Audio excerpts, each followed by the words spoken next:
भगवान जगन्नाथ की कथा बहुत ही रोचक है। जगन्नाथपुरी का रथ उत्सव पूरी विश्व में प्रसिद्ध है, परंतु रथ उत्सव से कुछ दिन पहले ज्येष्ठ पूर्णिमा के दिन जगन्नाथ प्रभु को 108 घड़े जल से स्नान कराने की प्रथा है। 108 घड़े जल से स्नान करने के बाद जगन्नाथ भगवान बीमार पड़ जाते हैं। 15 दिन बीमार रहने के बाद जब ठीक होते हैं तब नैनासर उत्सव मनाया जाता है। परंतु सोचने वाली बात यह है कि जो पूरे ब्रह्मांड का मालिक है, जिसके लिए इस पूरे ब्रह्मांड में कुछ भी ऐसा नहीं है जो नहीं किया जा सकता, वह बीमार कैसे पड़ सकता है। बीमार होना एक मानवीय घटना है। भगवान बीमार कैसे हो सकते हैं, इसके पीछे भगवान की एक बहुत ही प्यारी लीला है। जगन्नाथ भगवान का एक बड़ा ही अनन्य भक्त हुआ करता था। उसका नाम था माधव दास। जब माधव दास की पत्नी का देहांत हो गया तो वह पूरे समय भगवान जगन्नाथ की सेवा ही करता, मानो उसका पूरा जीवन उसने भगवान जगन्नाथ को लिख दिया हो। सेवा के बाद जो मिलता वह खाता और वहीं भगवान जगन्नाथ के मंदिर के पास अपनी कुटिया में सो जाता। सालों बीते पर माधव दास किसी भी दिन भगवान की सेवा से नहीं चूकता। दिन तो बहुत बड़ी बात है, वह किसी क्षण भी भगवान की सेवा से नहीं झुकता। जब माधव दास बूढ़ा हो चला तब वो बीमार रहने लगा। लोगों ने उससे कहा, अब आराम किया करो, तुम बूढ़े भी हो गए हो और बीमार भी रहते हो। परंतु माधव दास किसी की नहीं सुनता, बस अपनी प्रभु सेवा में लगा रहता। एक बार की बात है, माधव दास बहुत बीमार हो गया। लोगों ने उससे कहा, वैद्य के पास जाओ, दवाई खाओ।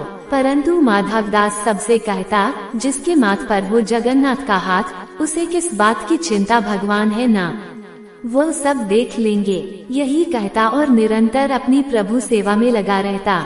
एक दिन वह अपनी कुटिया में बीमारी के वजह से बेहोश हो भूमि पर गिर पड़ा।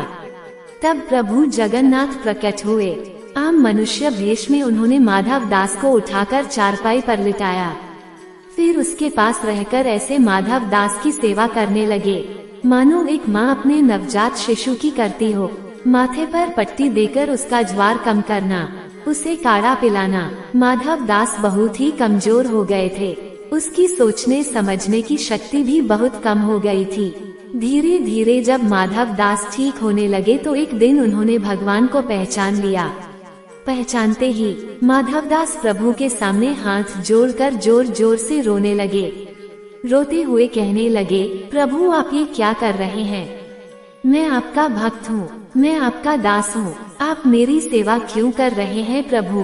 अपने भक्त के आंसू भगवान श्री हरि ने पोंछकर उन्हें अपने हृदय से लगा लिया।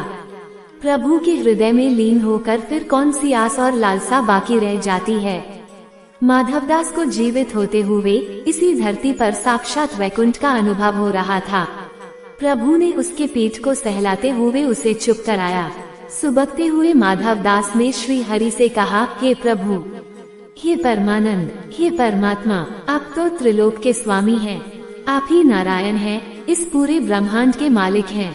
आपकी इच्छा से तो ये बीमारी क्षण भर में नष्ट हो सकती थी, फिर आपने मेरी सेवा करने के स्थान पर मुझे पूर्णतः स्वस्थ क्यों नहीं किया? भगवान ने मुस्कुराकर माधव दास से कहा, हे प्रिय, कर्मों का फल तो भोगना ही पड़ता है, कर्म का चक्र ही नियति है।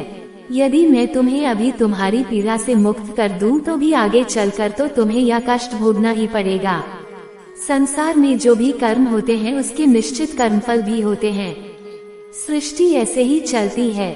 फिर भगवान कहते हैं, तुम्हारे कर्मों के अनुसार ही मैंने तुम्हारी सेवा की है।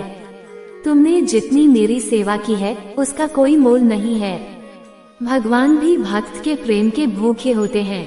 एक यही भाव भगवान को सबसे प्रिय है। तुम्हारा प्रेम मेरे लिए सेवा हो सकता है, तो जब तुम्हें सेवा की आवश्यकता है तो मेरा प्रेम भी तुम्हारे लिए सेवा हो सकता है। ये मेरे प्रिय माधव दास, तुम्हारे कर्मों का फल तो अवश्य मिलेगा, पर तुम्हारी भक्ति से मैं इतना प्रसन्न हूँ कि तुम्हारे बचे कष्ट अब मैं अपने ऊपर लेता हूँ। अब मैं तुम्हारी यह पीड़ा यही अंत करता हूँ। तुम्हारे 15 दिन का ज्वर जो शेष है वह मैं अपने ऊपर लेता हूँ और तुम्हें स्वस्थ शरीर प्रदान करता हूँ। भगवान के ऐसा कहते ही माधव दास स्वस्थ हो गए। उधर मंदिर में ज्येष्ठ पूर्णिमा के अवसर पर भगवान को 108 खड़े जल से नहलाया जा रहा था। नहलाने के उपरांत भगवान का विग्रह जोर से तपने लगा और 15 दिन तक तपता रहा। तब से मान्यता है कि जो भी भक्त की पीड़ा प्रभु हरते हैं, उन्हीं कारणों से वे 15 दिनों तक बीमार रहते हैं और इसका कलंक 108 घड़े जल को लगता है।